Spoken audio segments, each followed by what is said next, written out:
கல் தோன்றி மண் தோன்றா காலத்தே வாளோடு முன் தோன்றிய மூத்த குடி. வணக்கம் நண்பர்களே, நான் உங்கள் தோழி சிவானிமூர்த்தி. இது ஓம் ரிதம் ஆஃப் லைஃப். இன்றைக்கி நம்ம இந்த வீடியோவில் கீழடியில் நடந்துட்டு இருக்கிற அகழ்வார ஆராய்ச்சியில் என்னெல்லாம் கண்டுபிடிச்சிருக்காங்க, இது என்ன நம்ம வரலாற்றை மாற்ற போகுது அப்படின்றத பற்றி தெரிஞ்சுக்க போகிறோம். வாங்க தெரிஞ்சுக்கலாம்.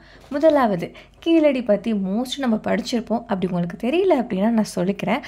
கீழடி தமிழ்நாட்டில் மிக பழமையான பகுதிகளில் ஒன்றா கருதப்படுறது. இது சிவகங்கை மாவட்டத்தில் இருக்கிற ஒரு சின்ன கிராமம்னு சொல்லலாம்.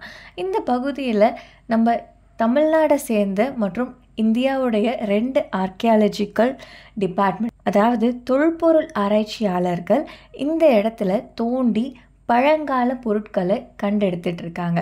அப்படி அவங்க கண்டெடுத்துட்டு இருக்க ஒரு சில பொருட்கள் நம்ம வரலாற்றை மாற்றி அமைக்கிறதா இருக்குது.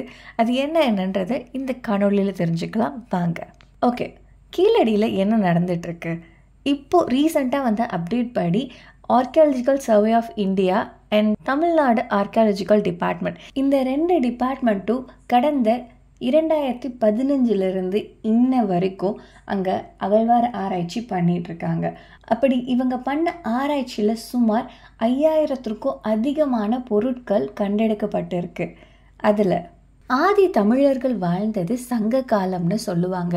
இப்போ நடந்துகிட்ருக்க இந்த ஆராய்ச்சியில் கண்டுபிடிச்ச பொருட்களை வச்சு அவங்க கார்பன் டேட்டிங் பண்ணதில் சங்க காலம் இது வரைக்கும் இருந்த அந்த காலகட்டத்தையும் தாண்டி இன்னும் பல 100 ஆண்டுகள் பின்னாடி நோக்கி போகுது. அதாவது பல 100 ஆண்டுகளுக்கு முன்னாடியிலேருந்தே சங்க காலம் இருந்திருக்கு.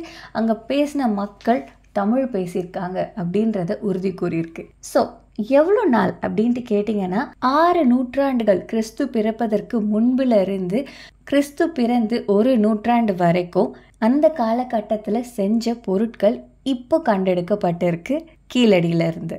ஆதி தமிழர்களுடைய கலைத்திறம் எந்த அளவுக்கு இருந்துச்சு அப்படின்ட்டு கேட்டிங்கன்னா, இலைகள் இருக்கு இல்லையா, அந்த இலைகளை வச்சு அவங்க பாட்டரிஸில், அதாவது மண் பண்டங்களில் டிசைன்ஸ் பண்ணியிருக்காங்க. மேலும் 56க்கும் அதிகமான உடைந்த மண் பண்டங்கள் கிடைச்சிருக்கு.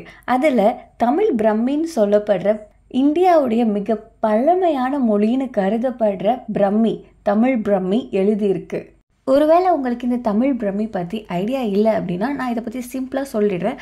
உலகத்திலே ரொம்ப பழமையான நாகரிகம்னு சொல்லப்படுற ஹராப்பா, அதாவது இண்டஸ் வேலி சொல்லுவாங்களே, மொஹாஞ்சிதாரோ ஹராப்பா வேலி அப்படின்ட்டு சொல்லுவாங்களே, அந்த காலத்தில் அவங்க பயன்படுத்தின மொழி தமிழ் பிரம்மின்னு அழைக்கப்படுது. அது கோடு கோடாக அந்த மாதிரி கிறுக்கி இருக்கும். அந்த மொழி பண்டங்கள், அந்த மொழி எழுதின பொருட்கள் இங்கே தமிழ்நாட்டில் உள்ள கீழடியிலிருந்து நம்ம அகழ்வார் ஆராய்ச்சியாளர்கள் கண்டெடுத்திருக்காங்க. இது நமக்கு என்ன உணர்த்துதுன்னா, இங்கே நம்ம தமிழ்நாட்டில் கீழடியில் வாழ்ந்த மக்களும் ஹராப்பா மொஹஞ்சதாரோவில் இருந்த மக்களும் மொழி வாரியாக ஒற்றுமையாக இருக்காங்க. மேபி அவங்க 2 பேரும் ஒரே குழுவை சேர்ந்தவங்களாக கூட இருந்திருக்கலாம் இல்லையா?